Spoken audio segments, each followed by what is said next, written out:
What's up, y'all? Will here at Schedulefly.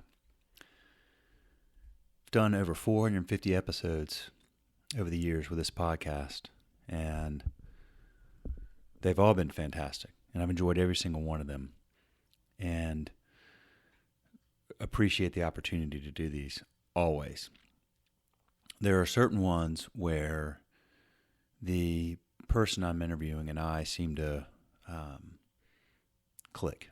And maybe we share similar philosophies. Maybe the person, I think, is in this case with Eric Scheffer of the Scheffer Group in Asheville, North Carolina. Maybe the person is just really, really good at articulating his beliefs, his philosophies, the wisdom he's gained over the years in hospitality, and his passion and love for what he does. This was a fantastic conversation. Definitely one of the top 5 episodes for me personally in terms of ones that I will remember conducting this very well, and just the feeling of the experience of speaking with Eric. I'll just leave it at that. It's a highly recommended episode. Please check this episode out. This is hospitality conversation at a high level, and that's all because of Eric, certainly not because of me. I just ask open-ended questions and let him talk. So check this out. And more episodes coming soon from Asheville, and more episodes just coming in general. Heading to Nashville, Tennessee this week, so y'all keep listening. And before we hit this episode, let's get a word from our sponsor, Pop Menu, who is a partner of Schedulefly, and for good reason. Pop Menu is all about making your day easier and your sales bigger. They will simplify your marketing operations, bring in more guests, capture customer data for personalized remarketing to keep them coming back. With one super simple to use platform that integrates with most point of sales like Toast and Square and a number of others, Pop Menu starts with a beautifully designed, easy to update, interactive menu that transforms the guest experience online. It includes a brand new website that's optimized for search engines like Google at no additional cost, automated digital marketing, online ordering and waitlisting, and you'll never miss another call with their AI answering solution that costs as little as 47 cents an hour. Plus, there's a lot more in there. Check out the link to our show notes, or in our show notes, and I will just add my 2 cents, which is that at Schedulefly, we share a lot of customers with Pop Menu. The ones I've spoken to have consistently said, great product, great results, great company, great customer service. So check out Pop Menu and check out this amazing episode. Eric Scheffer, Scheffer Group, Asheville, North Carolina. See ya. All right, we are recording. We are here in Asheville, North Carolina. Oh, man, I love this town. And Eric, introduce yourself. My name is Eric Scheffer. I've been a chef and restaurateur here in Asheville for the past 23 years. Made my way here via Los Angeles, originally born and raised in New York, Brooklyn, and Long Island, and been enjoying my 27 years here in Asheville. So you were I have to ask you about this. So your family, your father was in the television and film business. My father started out in the movie business as a line producer, and then went in the mid to early 60s to the advertising agency side. Okay. And he was one of the group of about 5 guys that they kind of modeled the TV show Mad Men after. That is so... Yeah. I mean, I could do a whole episode with you talking about that, and we won't. But I did. It's as I was telling you, I walked in here and I sat down and I looked over and I'm like, dude, this looks like a Mad Men set. That's really cool. Wow, what an amazing life he must have had. And then you kind of got into the family business, went out to Los Angeles and got into. Went right out of high school and headed to California. My dad had studios in New York and Chicago and L.A., and I chose Los Angeles. And went out there and started sweeping sets and painting Sykes, and I had the lowest jobs and the lowest paid guy on the totem pole. My dad wasn't going to make it easy for me. Yeah, that's a good. And father. I then made my way up through. I got into rock and roll. I was with a group of young kids like myself, and we started this sort of company that was doing. We would take film cameras and go up on Sunset Boulevard at night and film bands at the Whiskey A Go Go and such. And that we started going to record companies and saying, "Hey, would you like this footage?" And that sort of turned into what rock videos are today. I worked on hundreds of rock videos in my time back then, and then I transitioned back into TV commercials, but into TV commercials, and did TV commercials around the world for many years, and did a couple of low-budget features, and met my wife in Argentina. My wife was an Argentinian model and actress. I was working on a job down there. She came to Los Angeles. Within the first year, she got mugged. I got attempted carjacked.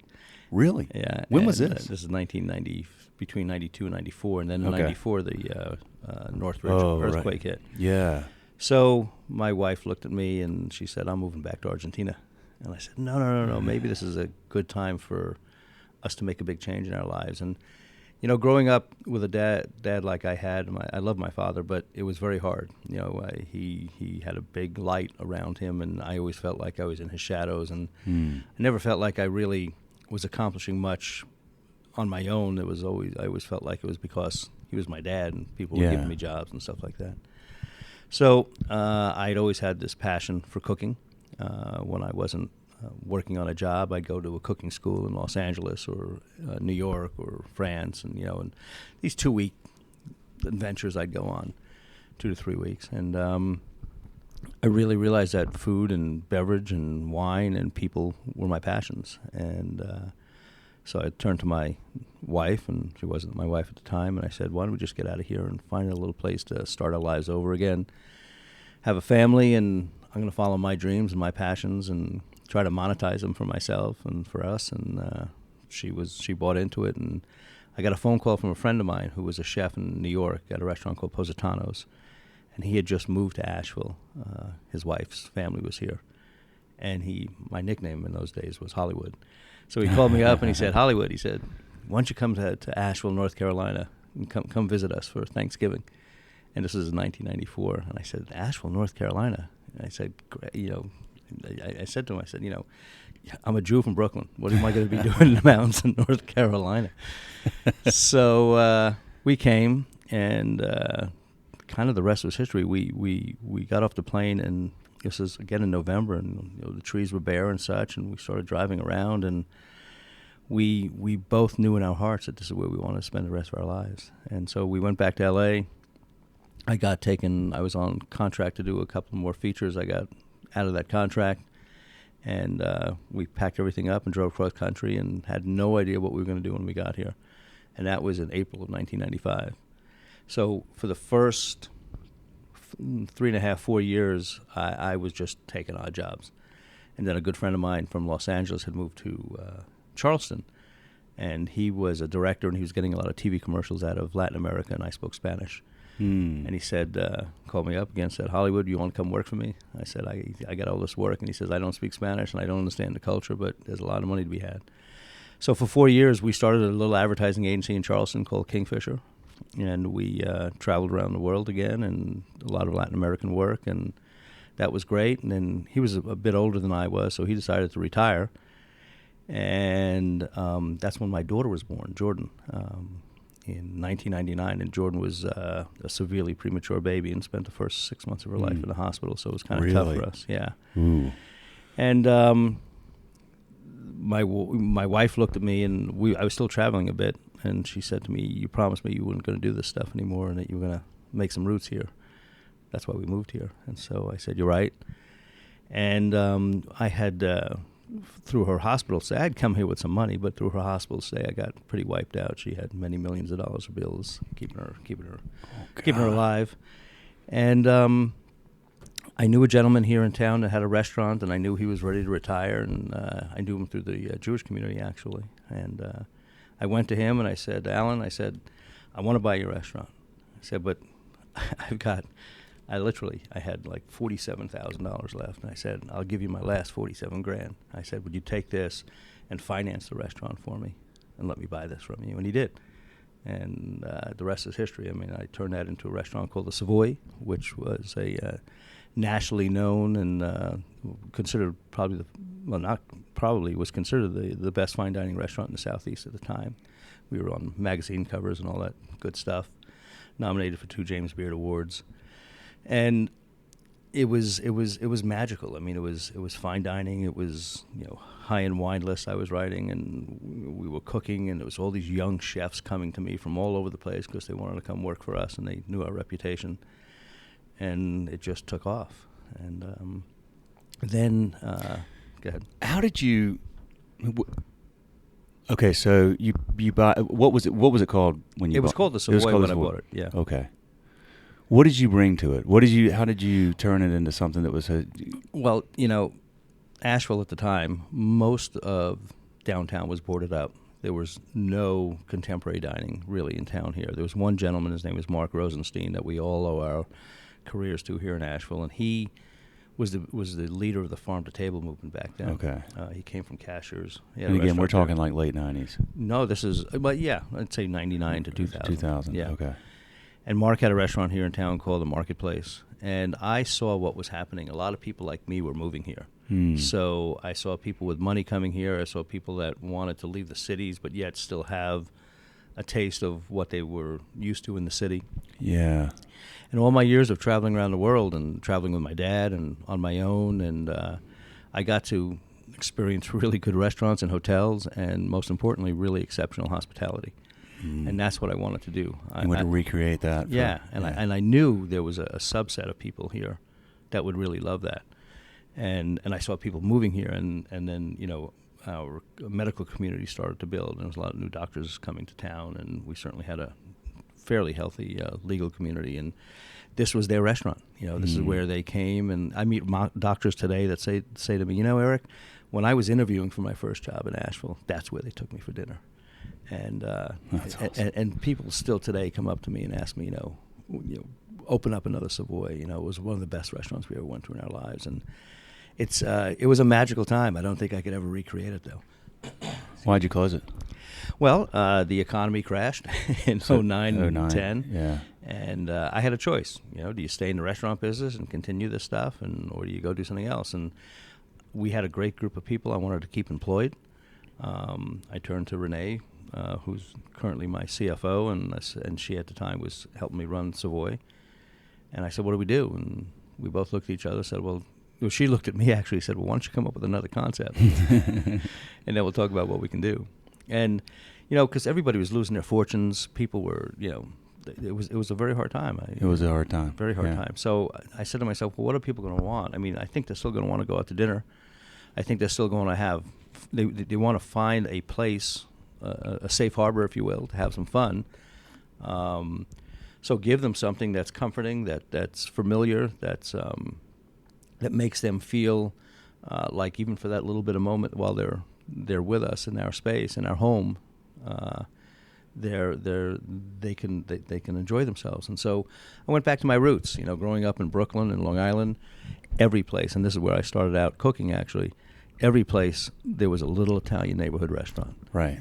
And you walked in and everybody knew you, and the old Italian grandmother would come over and give you a hug, or the owner would come and give you a hug, and he would know all your family and their names. And so I said to myself, that's what I want to do. I want to recreate that. I want to bring that sense of an old school New York Italian or Northeast Italian restaurant to Asheville, and there was nothing here like that. And so we did that, and that's when I opened up Vinny's Neighborhood Italian. And that was 13 years ago now, and that has been a huge success. I've been one of the most lucky and blessed men there is on the planet. I mean, I work very hard. I mean, I still work 7 days a week, but You start early. I start very early. Yeah, this is when you said 8:30 in the morning. Let's have a podcast. I'm like, great. Yeah, you said that'll be like halfway through my day. Exactly. Yeah. I laughed at that. And I have a real passion for what I do, and I know right now we've got probably 140 employees between our 3 restaurants and our catering company, and I know that every single day I'm responsible for their families and their lives and their income, and so I take it very, very seriously. But Vinny's has become a huge success, and big enough success that we opened up a second Vinny's in South Asheville, which has taken off as well. And it's it's great to walk in and I see what I wanted to create. I see people hanging out at the bar that are regulars. I see people walking in and the general manager or the hostess knows exactly where they want to sit and exactly what their cocktail should be or exactly what the first appetizer should be. And that's what I wanted to give to people. And it works, and it's a great connection. And I think that's what hospitality is about. I mean, we work very hard on delivering exceptional hospitality, and that's connecting with people. And that's, you want to be a top of mind of people. I want, everybody goes through what I call the restaurant game. Hey, honey, where you want to go to dinner? You want to have Chinese? You want to have Thai? You want to have Italian? Well, I want to be one of those choices that they think about every single day. And I want to be a choice that they make at least once a week. And I become part of their lives. We inculcate ourselves into their lives as well because we are like part of we treat them like family, and I want to be part of their family, and I want them to be part of our family, and I want them to get something out of coming to us. Not just a monetary exchange because you're buying food from me. It needs to be an experience, and that's very important to us. And the way we train our staff, we do extensive training. We have a real culture. We have an ethos of gratitude. So we make sure that our staff understands how important it is that these people are coming in every single day and spending their money with us. And we want to teach our staff to embrace these people. Mm-hmm. They have choices. They have choices. Yeah. Exactly. I say that every single time I'm in the restaurant. They don't have to come in here. Right. And I don't care who you are, white, black, rich, poor. You got a choice. That's the one thing we all have equally. And they don't have to, they can drive up and down the street and pick something else. Yep. And if you recognize that and you embrace that, and, I teach something which I learned from a chef by the name of Pierre Tam. Pierre Tam is from Senegal. And there's it's more than a philosophy. It's actually part of their culture. It's a thing called teranga. And teranga is about giving to the other, bringing the other into your home, having them sit around your bowl as they do in most African countries, and sharing. Yeah. Sharing your life, sharing your food, sharing your own prosperity, with no consideration for anything coming back to you whatsoever. Right. You give to give, not give to get.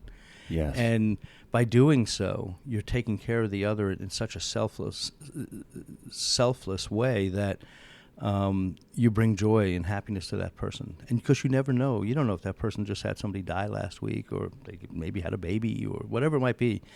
Whatever their journey is at that one given time, you're just opening up yourself to them in a very, very clean and pure way, and saying, "Come, sit with us. Mm-hmm. Let us take care of you.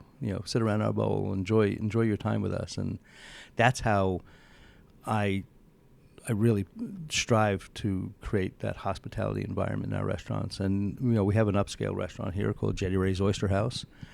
It's on the higher end here in Asheville, but we treat people the same way. I don't care who you are and where you are in life. You deserve to be treated that way. And while people work for me, I want them to become better people first. I want them to understand the importance of this and how important it is to take this sort of philosophy on with them in their lives, so they go out into the world and become better people, and hopefully help us create a better life for everybody on this planet. Man, amen, dude. I got chills listening to you speak, literally.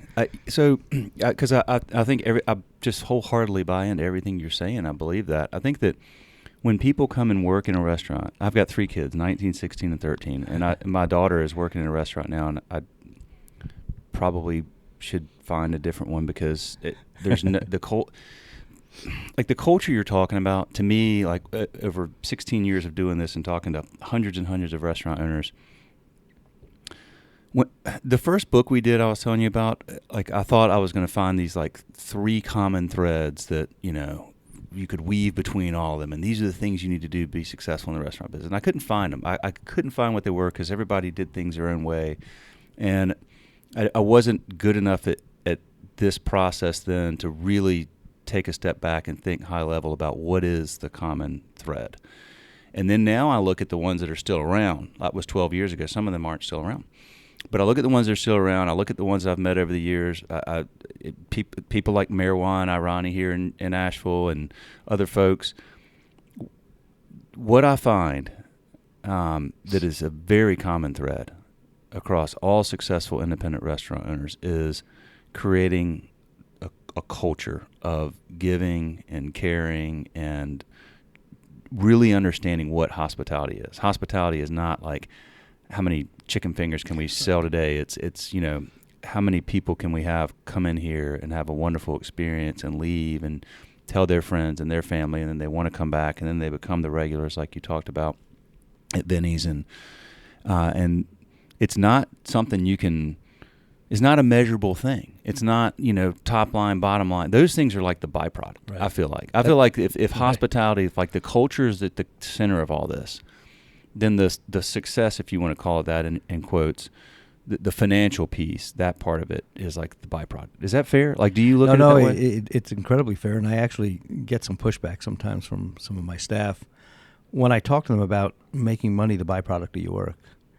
Don't think about the money. Don't think about what you're going to be making tonight in tips. Don't think about, necessarily, how much money your shifts add up to. Because if you focus too much on that, then you're really taking your mind off what I think is the true thing that will always make you rich, and that is giving of yourself. If you can change somebody's life, if you can smile at somebody and change their day, and possibly even change their life because of the experience that you give them that evening, that is so powerful, and that'll come back to you multiplied in thousands of ways in your life, and will also, I truly believe, because I've been there, it will monetarily take care of you. I mean, I don't tell many people this story, but when I started out in my film industry career, I was a raging alcoholic and drug addict in my early 20s, and I was living out of my car, and I had a very wealthy dad who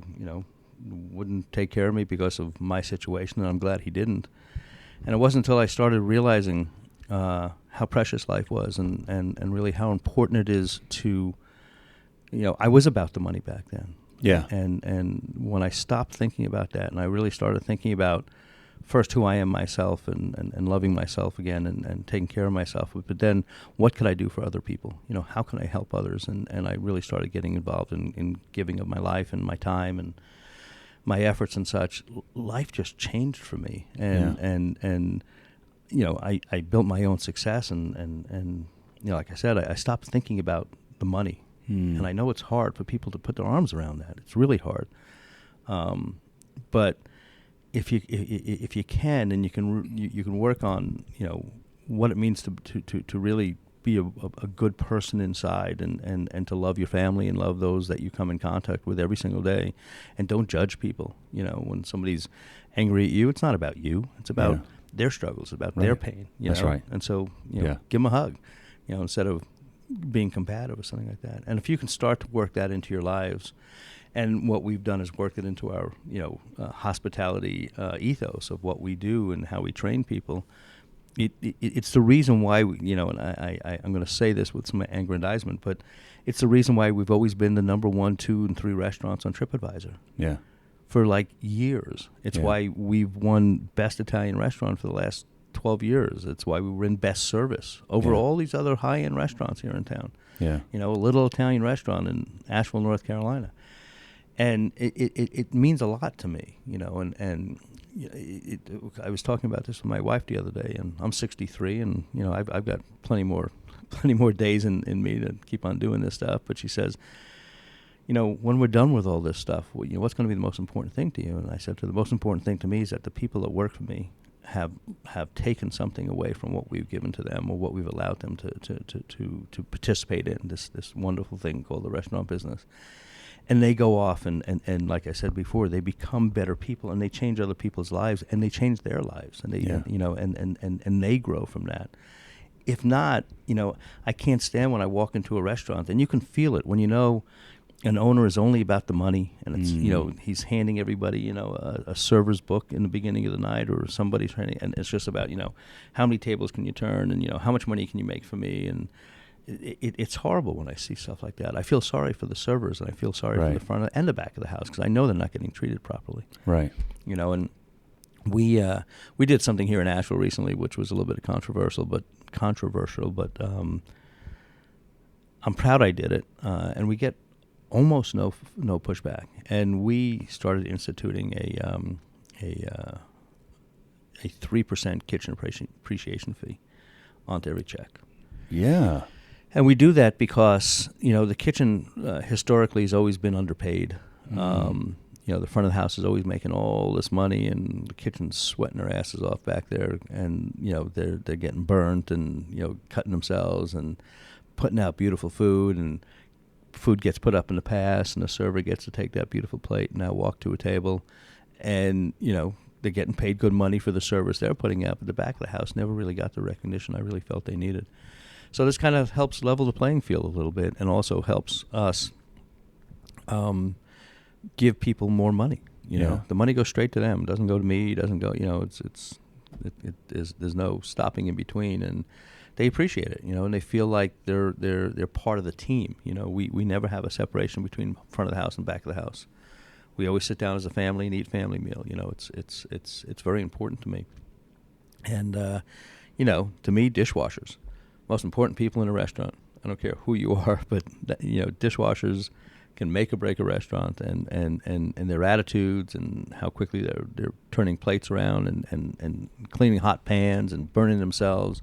They work their asses off, and normally they're the lowest paid people in a kitchen. Yeah. So we wanted to change all that. We wanted to make sure everybody kind of felt like we were all human beings together, working together as people, and it's worked. It's worked really well, actually.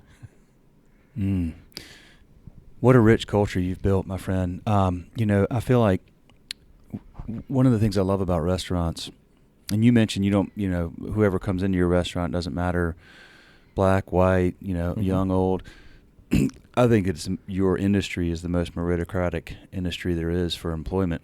It doesn't matter whether you went to college, where you came from, socioeconomic status, what color of your skin.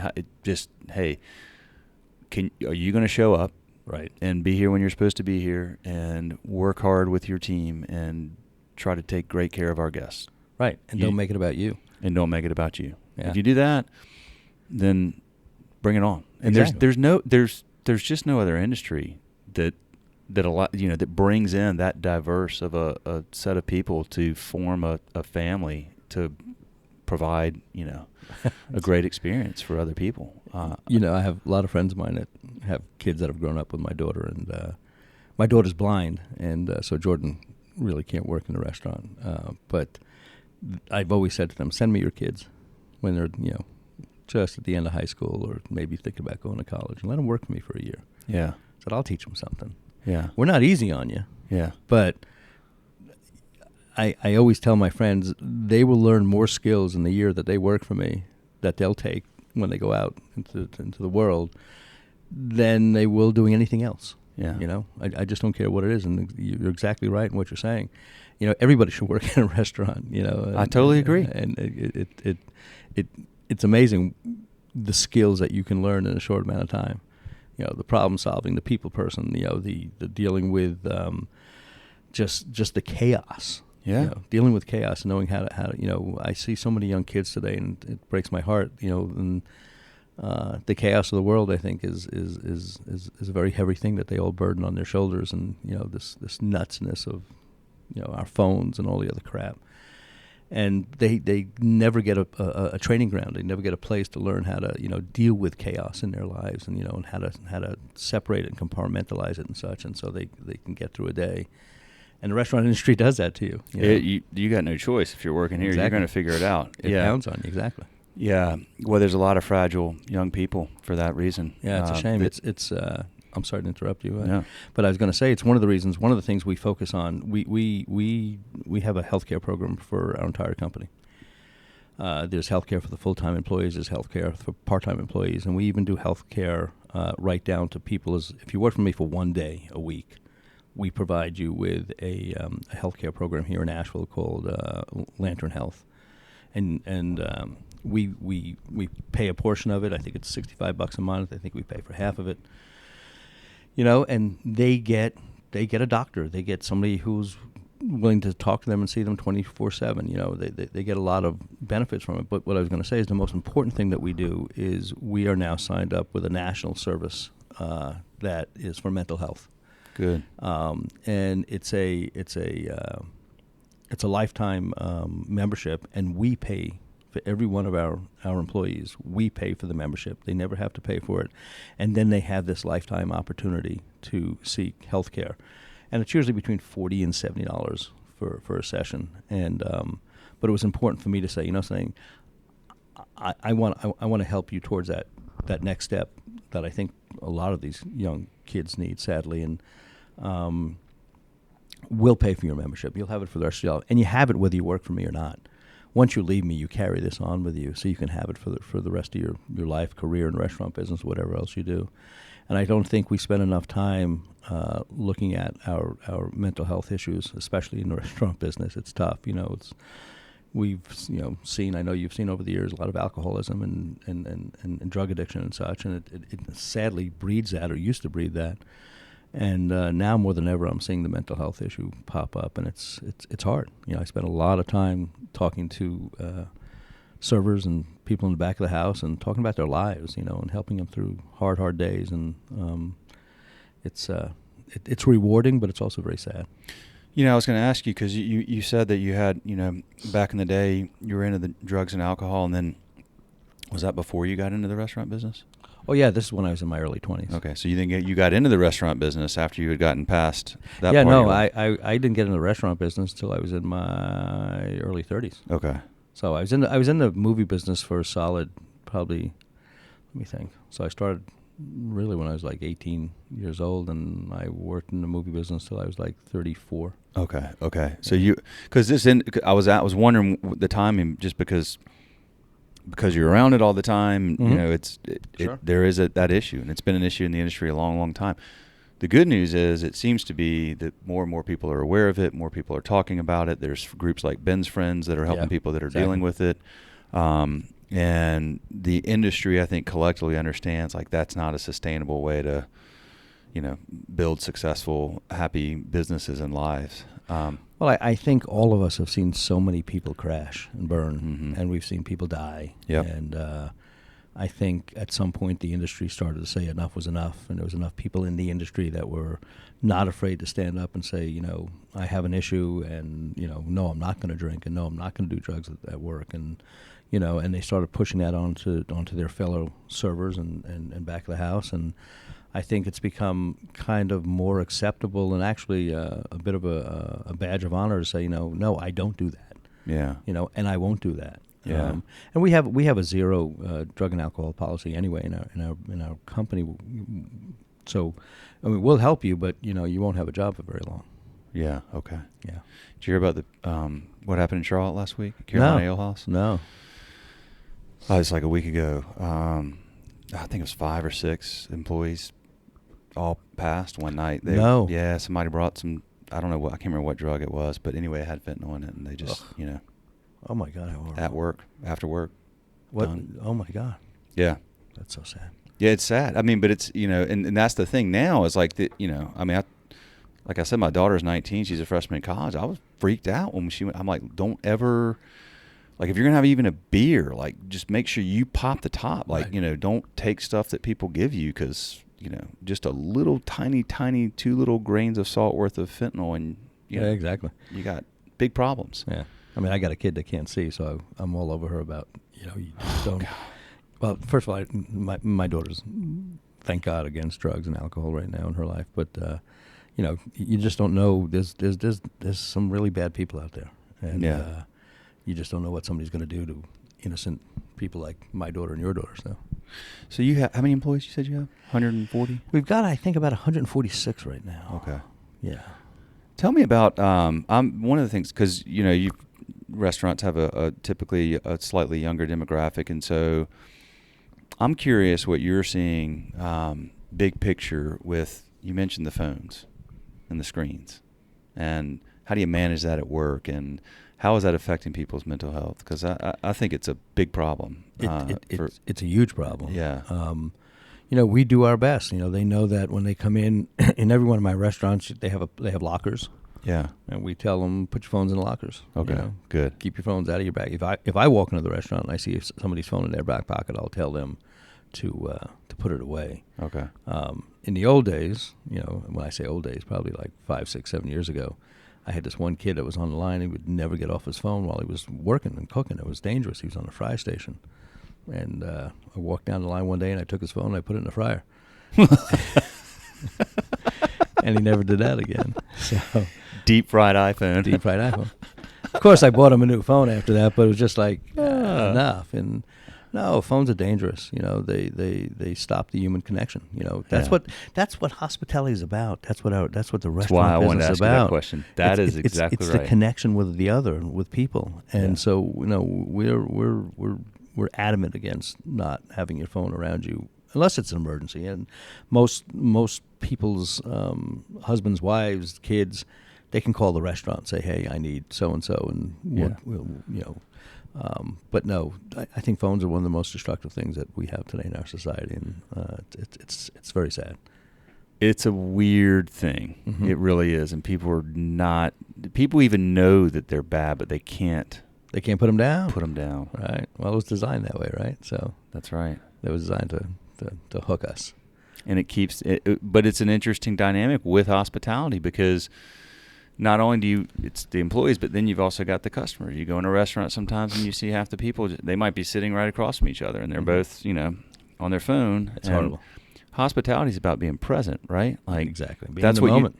That's what you were talking about with not thinking, okay, well, how much money am I going to make tonight? Mm-hmm. It's like if you're just thinking about being present exactly with that person in that moment, that stuff's all that's going to take care of it. But it's hard to do. And our attention spans are shorter now because of these things, and our worries about, I'm sure mental health issues with young folks, it's got to be, they're exploding because they look around and they see either I'm not as good as all these other people I see, or every single bad thing that happens anywhere in the world, you can know about it in 3 seconds. And so it seems like, holy crap, the world's just horrible. And it gets amplified. It gets amplified. And I'm sure the truth gets turned a little bit. Yep.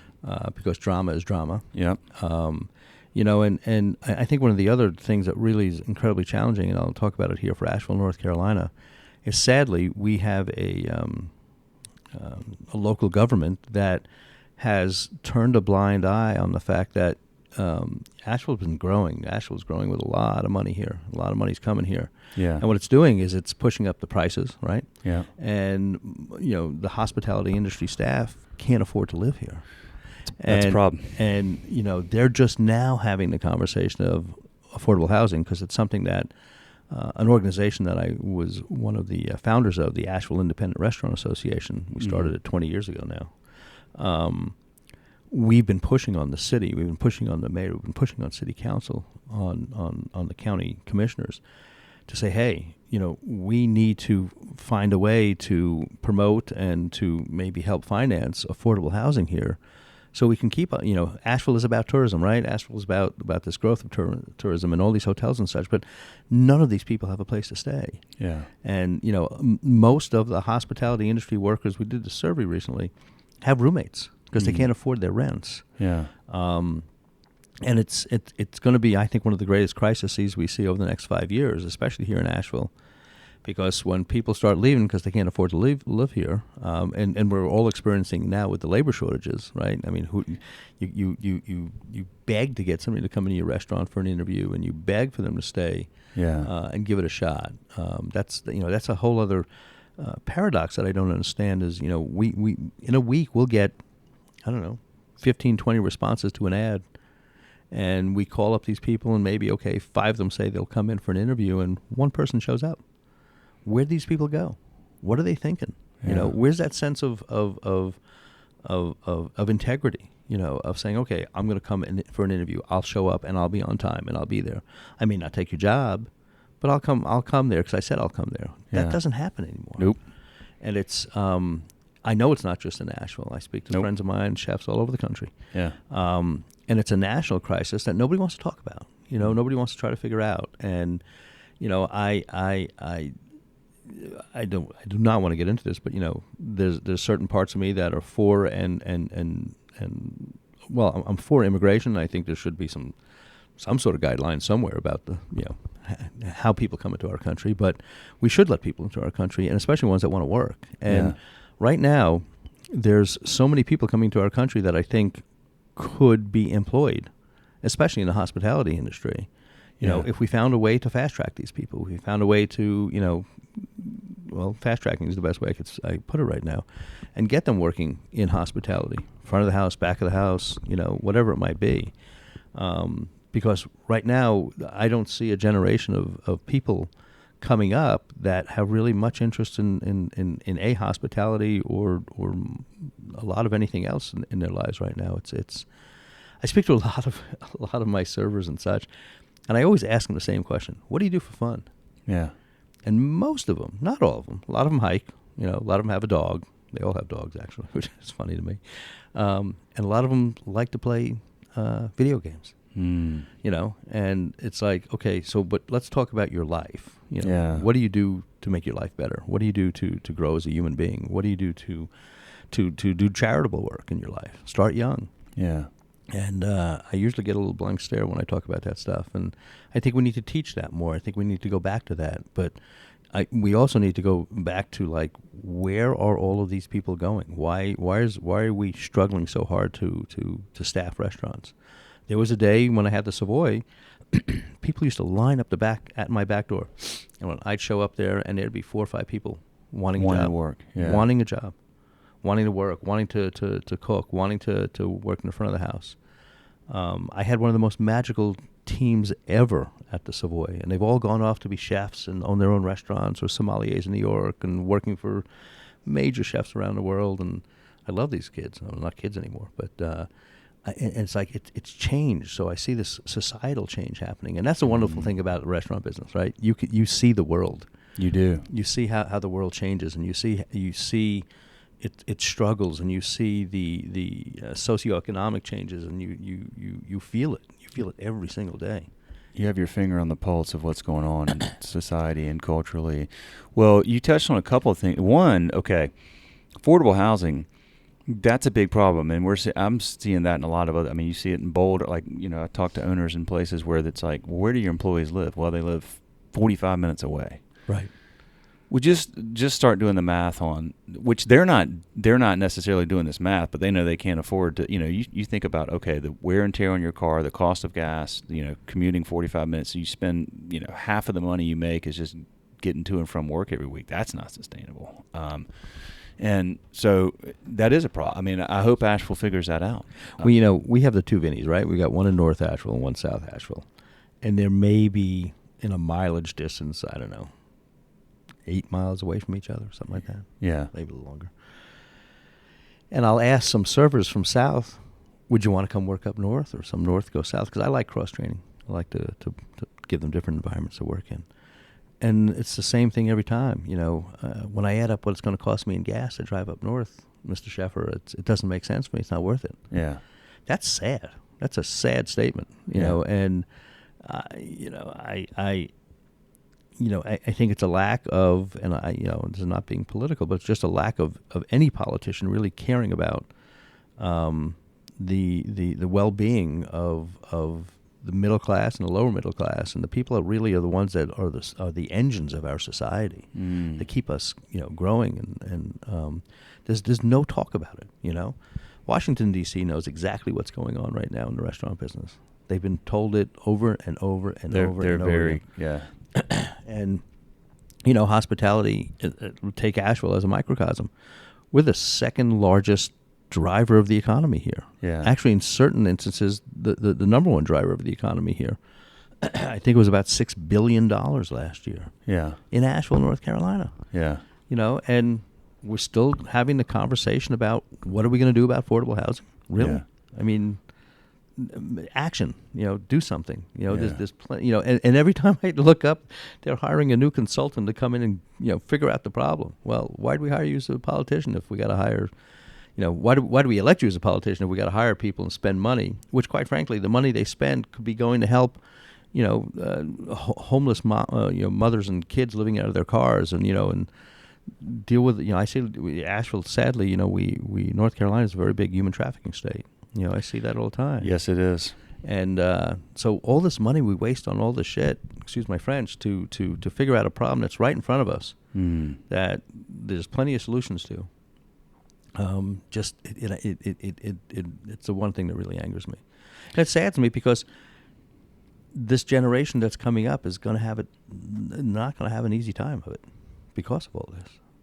No, they're not. Private sector's got to figure this shit out, man. Exactly. The politicians, I agree with you. It's got to be private they sector. don't freaking care. Well, I'm curious. One of the things I wanted to ask you about is like, I get the privilege of being able to talk to owners all around the country, and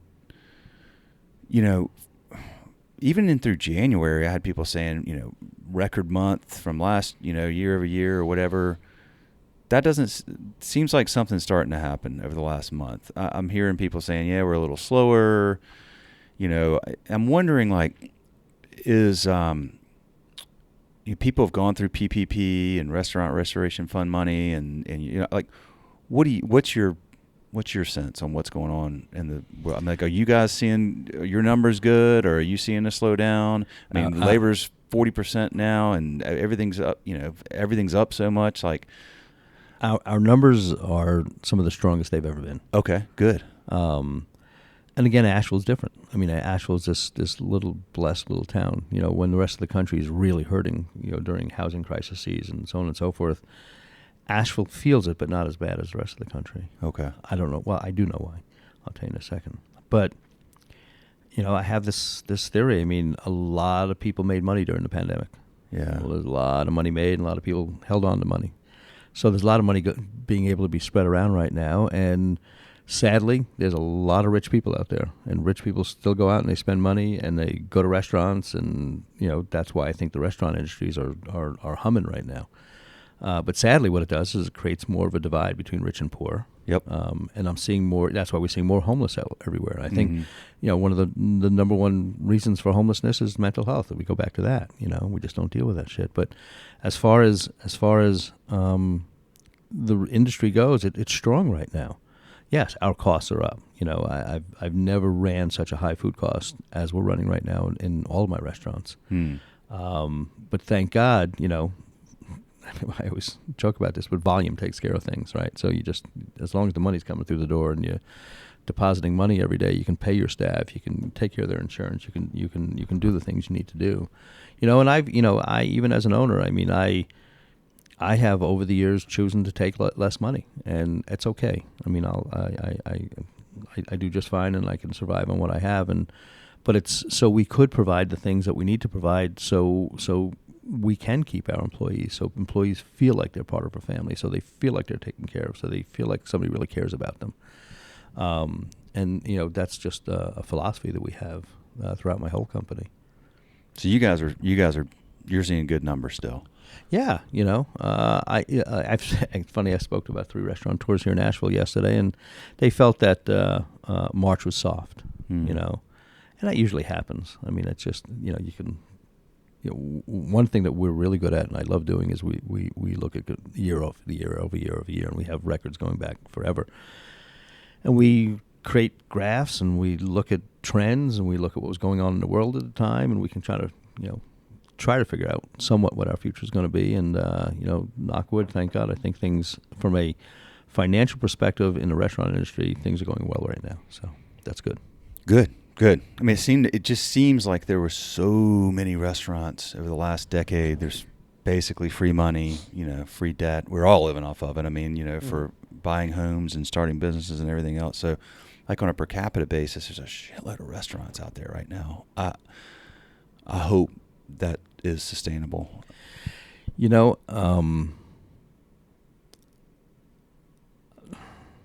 don't think it is. And here's the reason why. Is because, I have a company called the Scheffer Group, where you are today in our offices. So we manage our restaurants, and we also do a lot of consulting for other restaurants. And what I see over and over and over again is, people have money, and they have an ego, and they open up a restaurant for the wrong reason. Yeah. And I just see it, and I think that's what took place during this time that you just talked about, where there was a great, and infusion of money, and everybody got PPP money, whatever it is, and they decided, I see the next great thing in front of me. But they really weren't prepared as business people to open up a restaurant. The restaurant industry is a business. At the end of the day, it's a business. Chef, no chef, I don't care. You can cook as well as you cook, but if you don't look at it as a business from the day you open up that door, actually, from the day you start preparing to do your pro forma to think about opening up a door, you're not gonna survive, because it catches up to you very fast, and there's no way to go back. When you're losing money every single day and every single week and every single month, and you say, "Oh, I figured out what's wrong," it's too late. Yeah. And sadly, a lot of the people I work with in the restaurant industry that come to me, they come to me when they're desperate. And I, sadly have to teach them how to close down their business more than how to make their business grow. There are some that are smart, and they come to me and we help them grow and create other concepts for them and so on and so forth. But it's sad to see that, people let get their ego in the way.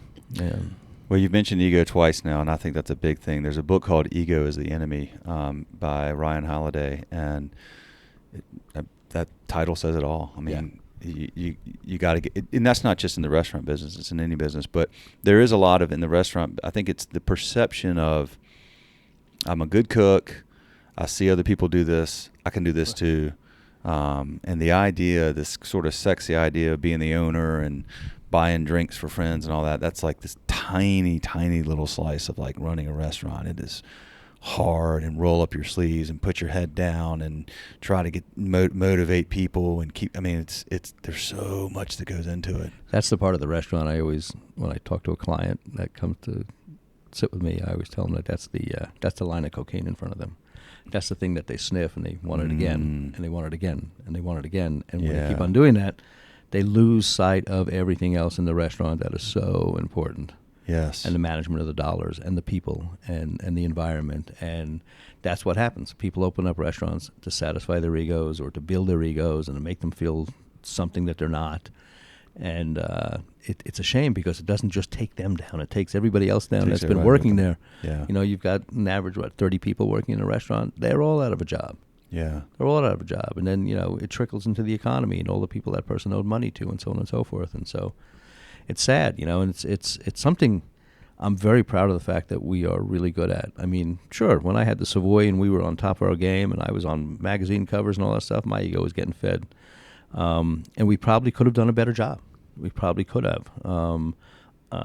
But I thank God had somebody next to me, Renee Hermanson, who's my CFO, who every single day would come in and smack me in the head and say, we got to sit down and look at the numbers. We got to sit down and look at the numbers. And together we created, the accounting of we call it economic hospitality economics. It's different. It's different than all other accounting for other businesses, and it's got to be looked at a different way, because it's got different implications over a different period of time. And like I said, it'll catch up to you really fast. You have 2-3 bad weeks, you're screwed. Yeah. You're trying to make payroll, and so we've gotten very good at that stuff. And thank God, and every single day we talk about numbers. Every single day we look at them and we talk about them, and it helps create that the highway for us to move forward on in our journey. Important to have that information and use that information and not be scared of that information and make decisions based off of that and make tweaks and make adjustments. Sure. It's amazing how many clients come to us, and Renee does a lot of consulting for restaurants when it comes to accounting, and how their books are so messed up. And they don't realize how important every single nickel is, and to track it and to know where it is and know how it came in and where it went out. And it's the key to survival in the restaurant business. Of course, you got to have good food. It's not everything. Of course, you got to have good people. It's the totality of the whole thing that creates hospitality. That's what we try to focus on. That's what I try to focus on every day. I remember working in a kitchen once as a teenager, and I was doing prep work, making salsas and all this kind of stuff, and I was messy, and I'd get grated cheese on the counter. And I remember Paul, the guy, my manager, and he'd come by and he'd pick up this like a pinch of grated cheese and shredded cheese, shredded mozzarella. And he'd pick it up and he'd go, money, money, money. And I'd be like, what are you talking? He's like, dude, it's a business of pennies. Like, that's money right there. Like, you're wasting that. Like, that's, you know. And at the time, I had no appreciation for that. I'm like, okay, whatever, rolling my eye like the freaking guy. Like, and now I totally get it. I mean, it really is, because that times, you know, 5 times a day, times 365 days, times X number of locations, like that's a freaking shitload of money that adds up. But what I used to do it a lot. I don't do it much anymore, but I used to walk into, come in early, prep teams there, they're prepping stuff out, and I'd take a garbage can and I'd open it up, I'd cut it open, and I'd take it outside to the parking lot, and I'd take a full garbage can in the restaurant in the back, and I'd take it and I'd dump it out on this opened up garbage can, and I'd start going through the garbage, and I'd make them stand there with me, and I'd show them a half a head of lettuce that they threw away, or like you said, you know, a piece of a red pepper that they didn't use the whole pepper. And I said, this is money. This is you're just taking money and throwing it in the toilet. The money that I could use to give you a raise, the money I could use to give you a bonus. Yeah. Yeah. You know, and it starts connecting. You know, they start putting that together. Yeah. And because it's not just words with me, you know, we give people bonuses. We do quarterly bonuses. You know, we do that stuff. And I try to connect the dots, because if you keep people in the dark, we're a very transparent company. We have manager meeting every week. Everybody sees my P&Ls. I don't hide anything. Yeah. Right down to the nickel, awesome. right down to what I make. Yeah. But they all then have a connection to their to their future. You know, they have a true connection to their destiny. Yeah. And by doing so, they change their mindsets. Yeah. And that change in mindset becomes a lifelong change in mindset. Yeah. Teaches you how to save money, teaches you how to, you know, be more responsible. Yeah. And again, you know, most people don't work in a restaurant the rest of their lives, but it's a great learning ground. It's a great place to start and to learn all these little skills that you take and hopefully build on in your life as you go forward. Your daughter's how old now? My daughter's 23 years old. 23. She's in about 2 weeks about to graduate college. I'm very proud of her. She's going to walk on May 6th, and she's an honor student and Dean's List, and she's also a performer. She's got an album out on Spotify, and she's What's her name? Her name is Jordan Scheffer. Okay. Yeah, my last name, obviously. So we can find her on Spotify. She's on Spotify, and she performs here in Asheville a lot. She performs at a lot of big festivals and done some gigs here at ISIS Music Hall. And she's blind? Yeah, she's been blind since birth because of her prematurity. Okay. So she was born at 23 weeks old. So when you're born that young and you're in an incubator for the first 6 months of your life, a lot of things change for you. But she's a powerful, strong young woman. You know, like most kids today, she deals with anxiety and OCD and other stuff that seems to be very prevalent. But you know, she manages her life, and she's my inspiration. I mean, does she sing, or does she play an instrument, or she's a singer? Okay. But she is she's actually her major, which is a major she created for herself, is Afromusicology, and she's into African music and culture and instruments and such. And so she plays African drums. She's pretty amazing with that stuff. And she actually has this following of pretty well-known African musicians that work with her from Senegal and Uganda and Nigeria and such. And actually, one of them, a very famous musician, his name is Chinobe, moved here last year to work with her. And so a lot of her music is this sort of Afro-funk, you know, Afro-driven beats and cool stuff. Yeah. That's awesome. Yeah, she's great. Well, you know, what's funny is that things come full circle, right? I'm back in the music business as her manager. You know, I manage her shows and I manage her, and, you know, and I'm doing shows with her again. And so it's pretty cool. That's really cool. Yeah, I like Does it. she travel to do shows, or is it? No, we've been up to Baltimore, and we've been to Raleigh and such, and so she's. I think over the next couple of years, she'll be traveling a lot more, and we'll be on the road and doing stuff. Wow. Well, as music and food seem to go together a lot, there's a lady that I went out and interviewed for this podcast a couple months ago in Aspen, Mawa McQueen. Have you ever heard of her? I have heard of her. Yeah. That story, man. Dude. Yeah, amazing. I mean, she was one of 20 children, and when she was 9 years old, was it 9 or 30? 9, she was sleeping under the table in the kitchen of the family that she was living with. Her mother and father had divorced. Her mother was in France. Her father had gotten remarried and moved somewhere else. And they had her and like not half of her, 9 of the siblings or something like that were all living. And anyway, she went from sleeping under a table, in a home that wasn't even her family's in Africa to, being a really successful restaurateur out. Yeah, she's amazing. Oh, yeah, really amazing lady. Yeah.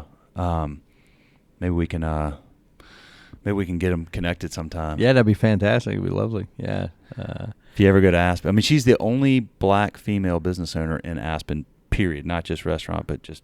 Aspen's one of the whitest places I've ever been. It is. I had never been there. I mean, I ski. I had not skied Aspen, and I went there. And I'm like, good grief, Mawa, good for you. Like that. It's amazing. But she's a great lady, great personality, great spirit, great. Oh, cool. Yeah. Well, listen. Well, that's a look. I mean, man, what a gift! Like your daughter. That was a very risky proposition, spending all that time in there. So I'm thankful for you and your family, and for her. What a great story that she's been able to turn her life into something amazing, and now Dad's involved, and like that's cool, man. That's really special. Yeah, it really is. I mean, she I don't mean to be cliche, but she gives me purpose every day. Getting up and why I work so hard. Yeah, that's awesome, dude. Yeah. I can tell you really, really love what you do. I can tell you have just a lot of you're emotional right now. Yeah. Well, that's why you're good at what you do, because you have so much passion and you care so deeply. And you've built an amazing business, and congratulations on getting out from under your father's shadow and, honoring what he did, but then finding your own way and building your life into something amazing too, dude. I'm so freaking glad that we got to meet and do this. I really am. I'm very glad you came. I really, I'm happy to have you here in Asheville. And, it's the restaurant business. It's hard. It's very, very hard. I'm not going to lie. But it's one of the most rewarding things I've ever done in my life. It is the most rewarding thing I've ever done in my life, and because it's got so many aspects of just touching people. Yeah. It keeps you, it keeps you, if you will, on your toes of being a human being. Yeah. If you want to. Yeah. If you want to. And, people say to me all the time, another Italian restaurant opens up, how do you feel about the competition? There is no competition. We're all in this together, Right. Rising tides. Yeah. And if I can help somebody else out, I don't care if you're an Italian restaurant or whatever you are, I'm going to do that. Yeah. Because it'll make all of us better in what we do in hospitality. And without hospitality, man, this world would be an empty place. Without places to go and to commune and to have food and drink, to the things that sustain our lives, this would be a very empty planet. And it's our responsibility as restaurant owners to make environments and create spaces that are safe, that are respectful, that deliver exceptional hospitality, no matter who you are, no matter when you walk into my restaurant. So that's kind of our goal. Love it, man. Thank you. Thank you for this opportunity. Appreciate it. Thank you for the opportunity. Very, very much. I appreciate you. Maybe we'll do it again sometime. I would hope so. All right, man. That's a wrap. Thank you all for listening.